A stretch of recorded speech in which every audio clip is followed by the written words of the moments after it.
Stockholm, the stylish capital of Sweden, is home to over 2 million people and is the epicenter of Scandinavian culture.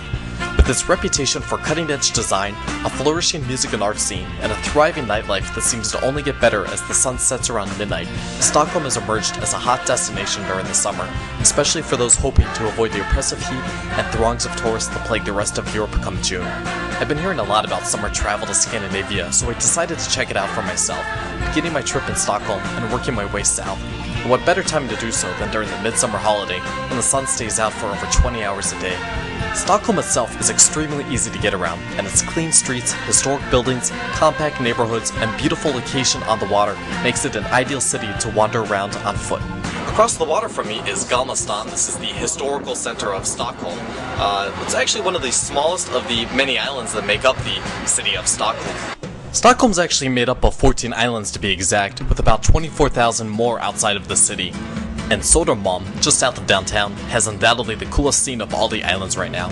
By day, this historically bohemian neighborhood is filled with shoppers, visiting the many shops and boutiques along Gågatan. But by night, the streets are packed with the city's young and fashionable, heading out to the many bars, restaurants, live music venues, and nightclubs that this area has come to be known for. With the sun setting when most people are heading to bed, be ready for a long night out. The winter may be cold and dark, but come summer, Stockholmers are notorious for heading out to take advantage of the warm summer nights. If you're heading out for the day in Stockholm, take the subway to Central Station and walk south to Gamlestan. Here you'll find buildings dating back to the medieval times, and the narrow, cobblestone streets are perfect for exploring this historic neighborhood, where most of Stockholm's most famous landmarks are located. Behind me is the Kungliga Slottet, or the New Palace. With 608 rooms, it makes it the largest palace in the world, and roughly 300 times the size of my apartment in New York. Given that Stockholm is an island city, it's only natural that the best way to get around is by water. All around the city there are ferries offering rides around the bay. And after a long night out, there's probably no better way to see the city than by taking it all in while lounging on the deck of a speedboat. My friend Helena, a local travel writer, agreed to come along and show me some of the sights we were going to see. So this is the Vasa Museum, and it's a very, very big ship from the medieval time that got stranded just outside here, and they dug it up and now they rebuild it indoors. So, and that's the Nordic Museum, and it's all about the old Sweden and the history of Sweden.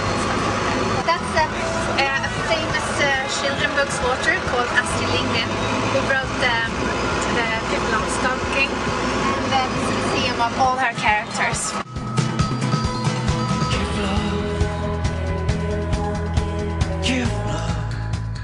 Today is Friday, June 21st, the longest day of the year. As you can see, Stockholm looks quite dead, as because today is the midsummer holiday here in Sweden and the rest of Scandinavia, which means traditionally most people have left the city and headed to the countryside with their family, which I did not know when I booked this trip.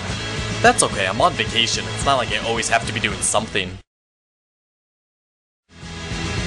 Nah, who am I kidding? I ended up taking a ferry across the Baltic Sea to visit Tallinn, the capital of Estonia. Stockholm offers a lot of opportunities to head out of the city via ferry to go to many of the other Baltic cities or countries. You can go to Riga, you can go to Tallinn, Helsinki, or even St. Petersburg. Viking line here goes to Finland, which I just found out. Does not go to Tallinn, and I need to go to the other part of the city to hitch my boat. Hopefully I'll get there in time.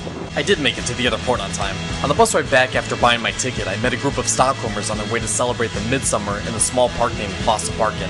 I had a few hours to spare, so I decided to come along. By the time we got there, the festivities were well underway. The park was packed with people of all ages. The traditional maypole, a symbol of fertility, had been erected, so to speak, and a group of Swedes dressed in traditional clothing were performing folk dances while a band played nearby.